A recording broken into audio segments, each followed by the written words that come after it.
Well, we're really excited about this. This is a brand new initiative for us. The goal is to give students a new voice in explaining their experiences with the healthcare system. I first did this as an assignment in my honors colloquium last fall. I asked students to write a personal narrative about an experience they'd had, either as a provider or as a patient, or perhaps even something that they were aware of through a family member. Then in the spring, I taught a brand new course on the practice of medicine in our new School of Nursing and Health Sciences, and I asked the students to do the same thing. And we had about 30 some odd students write essays. I invited the students who were interested to submit a revision of their essay for possible consideration. The initial idea I had was pretty modest. I wanted to work with the folks in the library to simply share the student papers online. But we have an incredibly talented staff at the library, and as I had these initial conversations, folks came up with a new idea. Hey, why don't we make this an actual journal? Because in reading things over, the library staff were like, wow, this is really cohesive. This really seems to hold together. So we took the ball and we ran with it.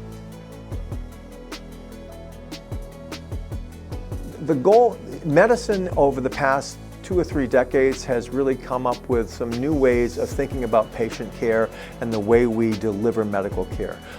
It's not just about procedures and technical skill, it's about the experience of illness. It's about understanding how patients are cared for, how they're feeling, and also how clinicians are feeling in caring for patients. And that's really about storytelling. And we've realized that storytelling has an important element in terms of medical education. We have a brand new School of Nursing and Health Sciences here at PC, and we're trying to bake into our curriculum an opportunity to reflect on the way we deliver care and what we can learn about it to make it even better.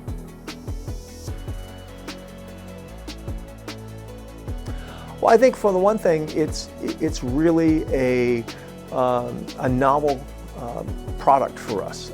As a new school, we're showcasing the work of some of our students, really helping folks to see what we're doing in the classroom and giving those students an opportunity to really think about their own experiences with the American healthcare system. As future clinicians, hopefully that will help make them more thoughtful, more engaged providers of care. So I really have to give a shout out to my colleague Megan Lessard on this one. Megan is our digital projects coordinator at the library. It was really her idea that we kind of take this to the next level. And the Digital Commons website is a common platform used by academic journals around the country. We have had the Digital Commons here at PC for quite some time. We've actually showcased papers from our undergraduate conference through this. But what it does is allows us to really present in a very professional format the work of our students. We've taken it to the next level. This is an actual journal now. We'll have a Library of Congress number for both the digital and print version of the journal. For our students, one other important thing, this is something that will go on their resumes. They are now published authors, and we now have a new student editorial board that will be looking at future editions of the journal, considering certain submissions from both students, faculty, staff, and also alumni. Well, we would love to have a variety of student stories, faculty stories, and alumni stories featured in the journal as we move forward. I think everybody has an important story to tell, and we'd love to continue to do that. Well, one easy way to do it is to simply visit our website, which we'd be happy to share. It's through the PC Digital Commons library site. And they could also always email me, rhackey@providence.edu. We will be accepting submissions for future issues as in real time as we speak now. So anyone who's interested in kind of submitting work, they can absolutely just reach out, and we'd love to have an informal chat about article ideas, or be more than happy to review materials as they're kind of in the process of development. We see this as a way to help students tell their stories. Things don't have to be in perfectly polished format for us to have a conversation. Anyone is welcome to contribute, because virtually everyone has had an experience with the American healthcare system. Actually, one of the great examples, one of our featured articles in our inaugural issue was written by an economics student who talked about his own personal experience with illness.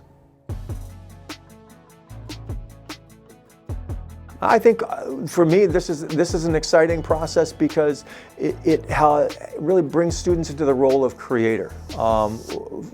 As a faculty member, one of the most challenging aspects of this assignment in terms of helping students to wrap their heads around it was that they define the story they want to tell.